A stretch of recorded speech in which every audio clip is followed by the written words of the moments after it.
Quand j'ai vu Azem me parler de ce projet, j'étais très vite embarqué, bon, ouais, parce que c'est, on va dire, un réalisateur qui a déjà, qui s'est proposé, qui s'est parlé du projet, qui fait rêver, entre guillemets. Et il s'avère que par rapport à ma vie, je traversais aussi des choses assez similaires, on va dire, des questionnements que Majnoun peut poser, qui pose. Donc ce film correspond à un désir de montrer des choses qui m'ont touchée dans la société tunisienne.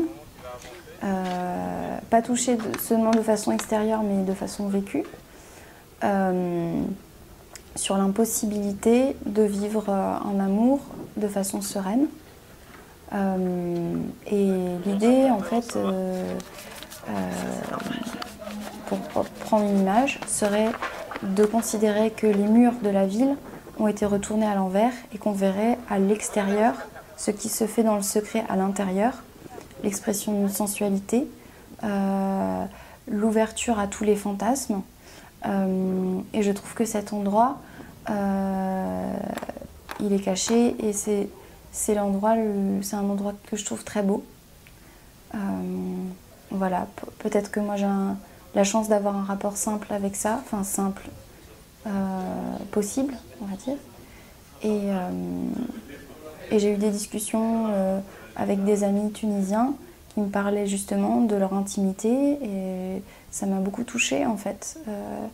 Le tabou m'a beaucoup peinée en fait. Voilà, le projet c'était de faire un film beau avec ça. On n'a pas le droit, on va dire, socialement de vivre des histoires amoureuses comme Layla Majnoun, comme Roméo et Juliette ou comme...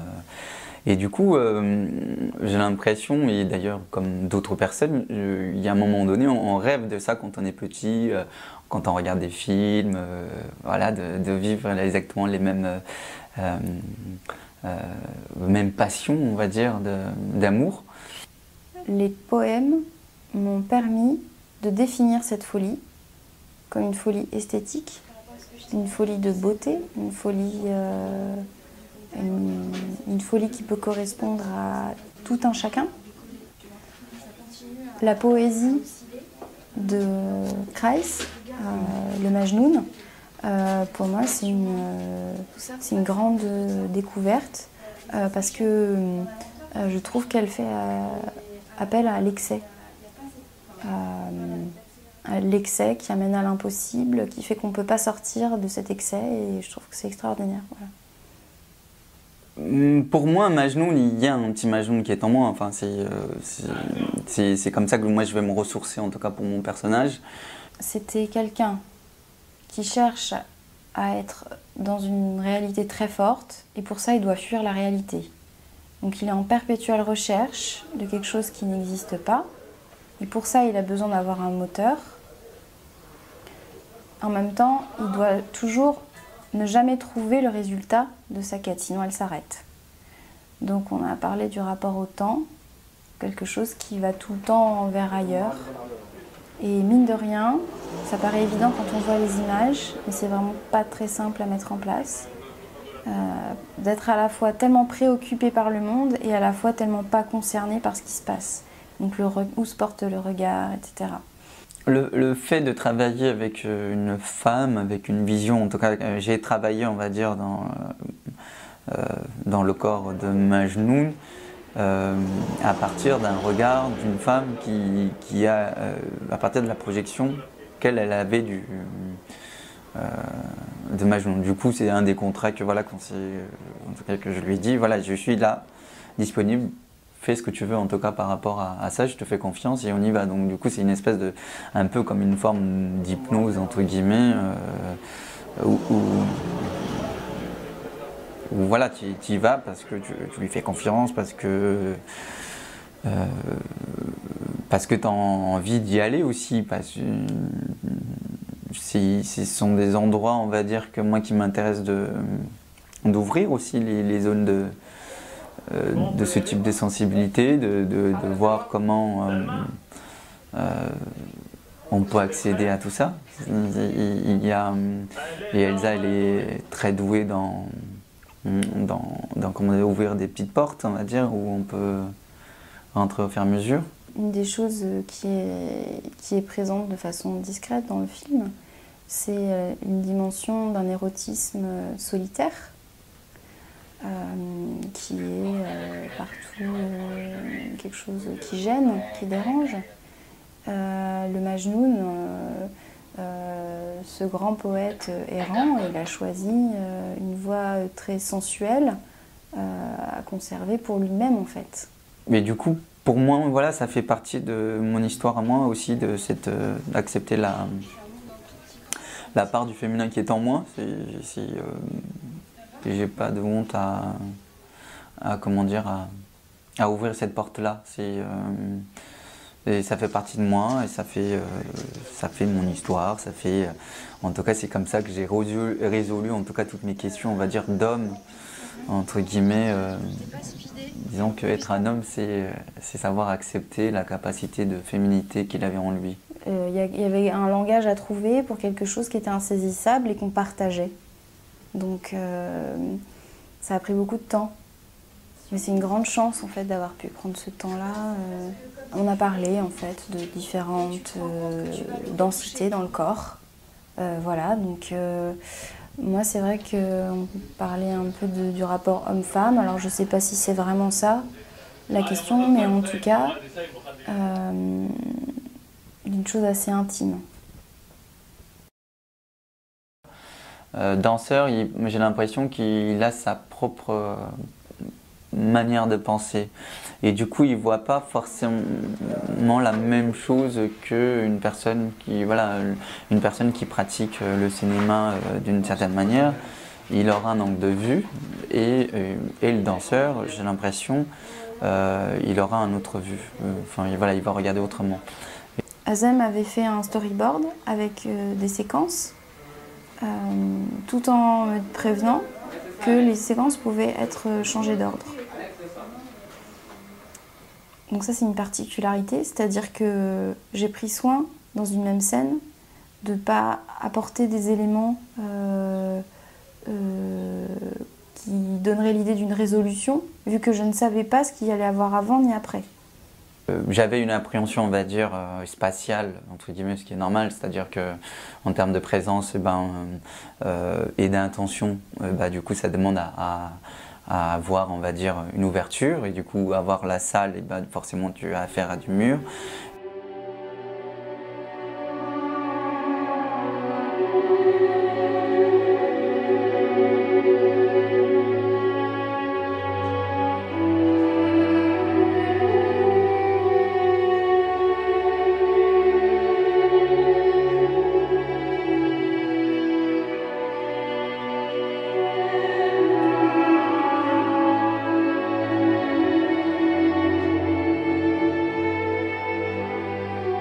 Mais on va dire dans l'entraînement du danseur, on est habitué à travailler dans des projections pareilles, c'est-à-dire à regarder au-delà du mur, à regarder, voilà. Donc on a déjà cet imaginaire qui est déjà là pour travailler.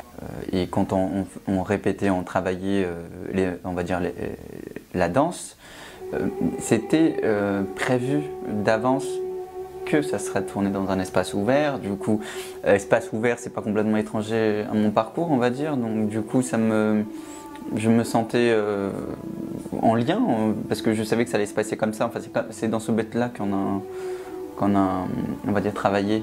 Du coup, il y a un moment donné, on se projette, parce que c'est comme ça qu'on peut travailler. En tout cas, c'est comme ça que moi j'ai travaillé, comme si j'imaginais que j'étais déjà là-bas. Pour moi, c'était aussi un autre challenge. Enfin, c'était pas juste, il y avait une équipe. Enfin, du coup, c'est aussi ça, une certaine valeur, on va dire, pour le travail, d'imaginer qu'il y a une grande équipe avec une metteuse en corps, ou un chorégraphe et un réalisateur. Enfin, bref, c'était vraiment un autre cadre pour moi. On a grosso modo 2 heures de travail corporel avec le danseur, donc en aparté. Et ensuite, on se dirige sur les lieux du tournage et on met dans l'espace du film ce qu'on vient de travailler dans la matinée. Ensuite, moi je passe derrière le moniteur avec le réalisateur. On rediscute de ce qu'on vient de voir. Et ensuite, en fonction de ce qui est sur l'image, je vais voir le danseur et je lui donne des précisions. Moi, j'étais en contact avec Elsa et Elsa devait transformer entre guillemets les envies du réalisateur. Et du coup, voilà, quand ça marchait pas, du coup, ça discutait entre eux. Et après, quand ça marchait pas entre nous, du coup, c'est un peu on va dire, la chorégraphe, elle était un peu le tampon entre nous, quoi. Et ensuite, il y a la rencontre avec une équipe de tournage où on s'aperçoit que chaque personne a un rôle très défini et qu'il y a un timing, qu'il y a des contraintes techniques, plein de choses. Donc, il faut s'adapter à ça. Ce que j'ai constaté, c'est que l'adaptation a été vraiment réciproque. Ce qui était très curieux à découvrir, c'est l'ambiance d'une équipe de tournage qui a besoin pour travailler de rire, d'avoir un côté très funky. Un des souvenirs impérissables des premières scènes que j'ai tournées, c'est d'entendre le premier assistant réalisateur dire « Bon, allez tout le monde là, on va y aller, vous êtes contents? Allez, c'est parti !» Et à ce moment-là, rentrer avec une grande gravité pour faire 3 pas, c'était assez décalé. Voilà. Ça, c'était à la fois très drôle et en même temps un peu perturbant. Ils attendaient à voir de la danse voilà, qui bouge, voilà, qui est spectaculaire, quoi. Je vous dis, c'est acrobatique ou je sais pas quoi, en tout cas beaucoup de force, pas du tout dans la douceur. Enfin, c'est vraiment un peu un travail, on va dire, opposé de ce qu'on peut attendre communément virtuose ou voilà, tout ce côté-là. Finalement, il y avait chorégraphe, moi et puis Azem, du coup, on savait grosso modo ce qui se passait sur le plateau. Et c'est vrai que, en tout cas, je me disais, tiens, comment ils doivent percevoir ça? Parce que moi, j'en sais rien, il y a 15 ans, j'aurais vu ces propositions-là, j'aurais rigolé. Parce que moi-même, je viens de la danse hip-hop, parce que, voilà, d'une danse, on va dire, qui cherche à la fois impressionner, à une forme de virtuosité, à une forme acrobatique, à une forme très... Donc du coup, forcément, j'étais pas hyper réceptive il y a 15 ans à ces types de propositions. Et qu'on m'aurait dit, moi je me vois en tant que technicien, on m'aurait dit danse et que je vois un mec en train de marcher ou en train de frotter le mur, j'aurais dit, mais qu'est-ce qu'il fout? Il se fout de notre gueule en fait. J'aurais vraiment dit ça parce que moi je me rappelle, j'ai eu beaucoup de conversations parce que finalement ça m'intriguait aussi de voir pourquoi les gens, il y avait un certain public qui appréciait ces propositions-là et moi quand je suis rentré dans ce type de propositions, c'est parce que justement je voulais me frotter à ça. Et pourquoi il y a des gens qui s'intéressent à ça? Le danseur, dans ce film, il va faire surtout des marches, des choses très simples. Par rapport au travail de corps, ce qui était intéressant, c'était de s'occuper de la présence du danseur et de choses très subtiles, le rythme de sa marche, ses regards, etc. C'est pas, on va dire, des mouvements hyper acrobatiques ou des mouvements hyper rythmiques, même s'il y a du rythme dans ce qu'on fait, mais c'est une autre définition du rythme. En fait, c'est pas quelque chose audible, c'est quelque chose qui est ressenti, c'est quelque chose voilà, de cet ordre-là.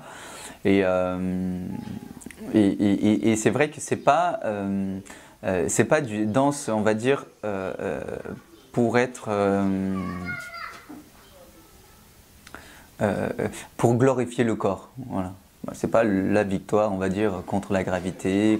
En tout cas, la danse de Majnoun, elle est pas proposée comme quelque chose de spectaculaire. C'était une sorte de mise en corps pour définir une tension sur le personnage, pour définir les choses qui doivent apparaître à l'image et celles qui ne doivent pas y apparaître, pour la cohérence du personnage, le rapport au temps et l'idée de la quête aussi. il y a des choses qui ont été très écrites, très décidées à l'avance, les gestes. Et il y a d'autres moments où c'était plus judicieux de laisser la chose ouverte et où c'est le danseur qui s'est exprimé en fait. La première marche, quand tu es dans le désert où il y a du sel, tout ça, là, l'une des premières images, c'est très agréable à marcher parce que voilà, il y a une sensation que la vie est devant toi, ou en tout cas il y a une espèce de vide qui est là. Enfin, il y a tout un truc qui sont hyper agréables. Il y a ton passé qui est là, mais tu avances quand même. Enfin, il y a une forme de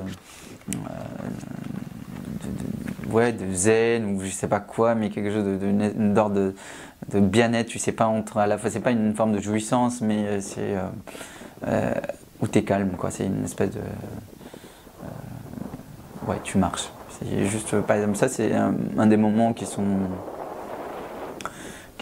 pour moi, voilà, qui m'a demandé à solliciter émotionnellement beaucoup, mais qui était agréable. Enfin, c'était Il y a certaines scènes qui font pour le coup pas du tout appel à des codes de danse contemporaine, par exemple la scène du tremblement, où Azem m'a proposé des images d'un mouton qu'on égorge.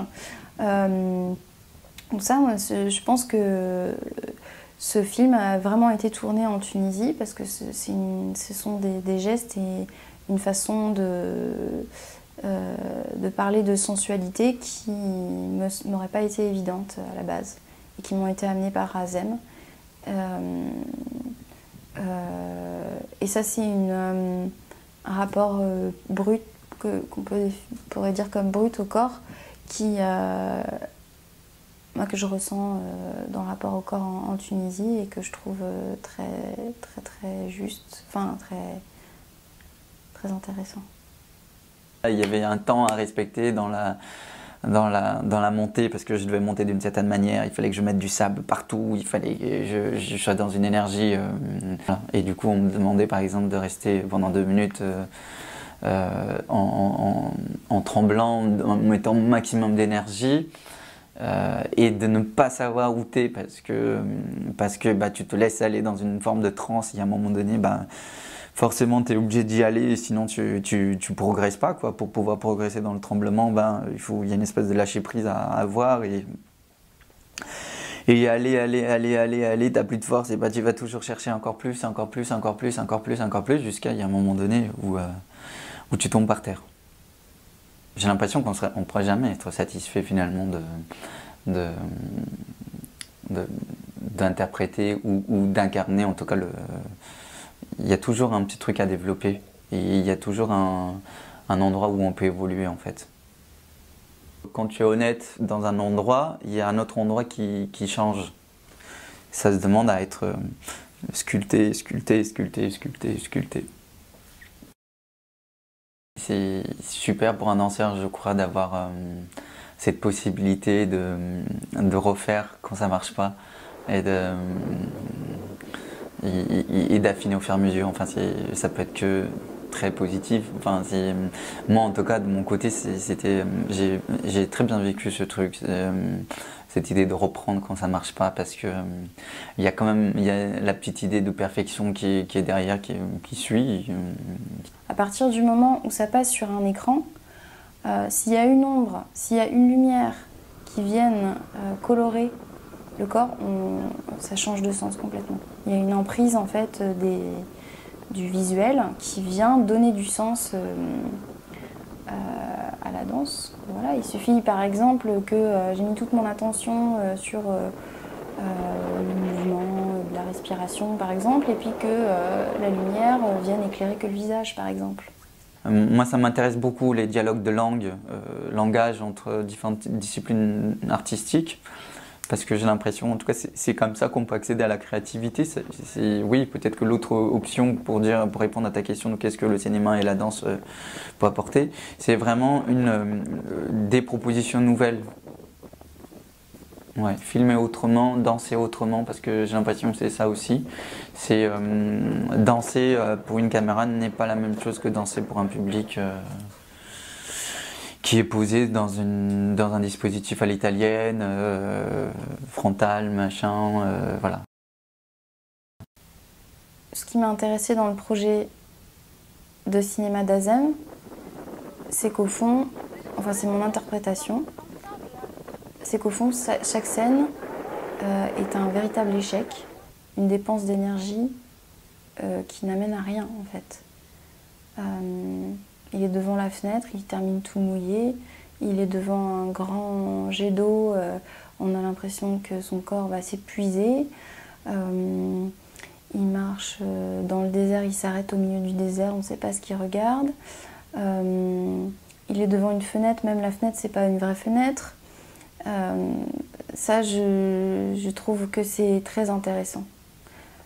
Et là, du coup, c'est vrai qu'une danse, un film de danse où il n'y a pas de mots, où les mouvements ne racontent finalement, ne transmettent pas forcément un message, tiens, pense ça, ou tiens, je sais pas quoi, renvoie forcément à lui-même. C'est-à-dire que c'est vraiment la difficulté, je crois, pour les spectateurs par rapport à ce film, c'est de dire, ah tiens, je me branche sur mon histoire. Qu'est-ce que ça m'évoque chez moi? Qu'est-ce que ça soulève comme imaginaire? Qu'est-ce que ça soulève? Et là, du coup, le film, bien sûr, en tout cas, il peut recevoir le film. Maintenant, si il cherche à regarder, à projeter, à trouver des informations là-dessus, bah, il sera plus perdu qu'autre chose, parce que c'est pas, en tout cas, qu'on peut lire, je crois, sur cette proposition. Voilà, c'est pour ça qu'on n'a pas non plus cherché à en dire trop avec la danse.